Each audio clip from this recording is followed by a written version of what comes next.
Steve has quit doing his radio show. The only two shows he'll do are this one and George Schnorri's. We're honored to have him. He's going to pop back in next week with us. I want to go to your calls in this segment and the next. Before he leaves us, I want to get his take on Holdren's Eugenics Bible, White House Science Czar.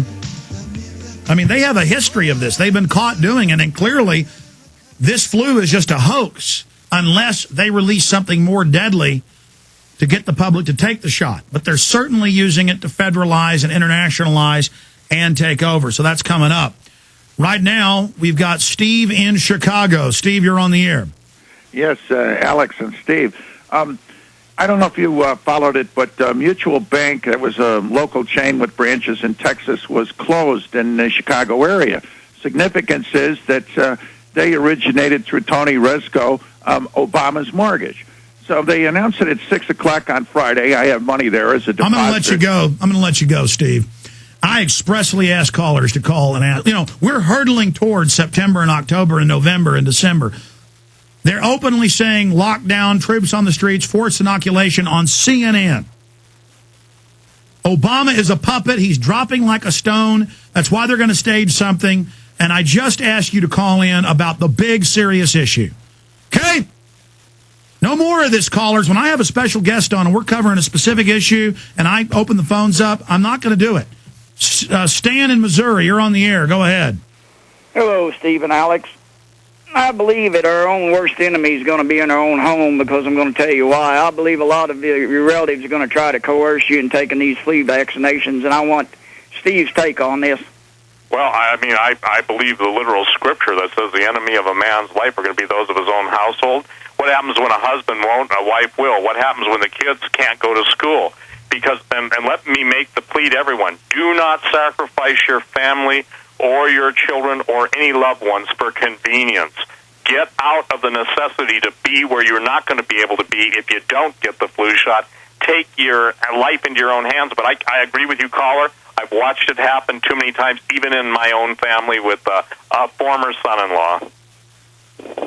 Well, they know how to scare people. They know how to create hysteria. They know how to create fear. Thank you, Stan. Great point. And to create that stampeding, that herding the people over the edge of the cliff. That's why before we get into that area, and Steve's right, it's happening now, the fear-mongering, the hype by the enemy. We're saying be scared because we know their shots have been deadly. We know they engineered the swine flu outbreak from the military base with inoculations in 76. I mean, even 60 Minutes admits that. I mean, what we're telling you is a fact. Don't take the shots, folks. I mean, what happens when real flu deaths start by the tens of thousands? They're going to hype it. If they almost had total lockdown over a couple deaths, what's going to happen with thousands, Steve? Well, here's the deal, too, Alex. I don't think people understand that in the chemtrail spraying that's been gone on, which is not BS, it's real, and there are multiple factions incorporating multiple projects within the chemtrail spraying, is that would be the preliminary, if you will, poison to be followed by a secondary or a tertiary injection.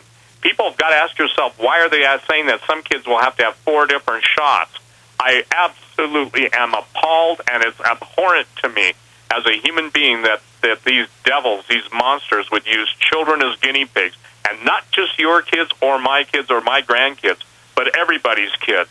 And we are not fit to be called human beings, and we are not fit to be called parents if we sit by and do nothing. Now, if the kids are old and they take that against our counsel, then that's in God's hands. But the bottom line is, Alex, this is not just the flu. Here's what I want everyone to start thinking of.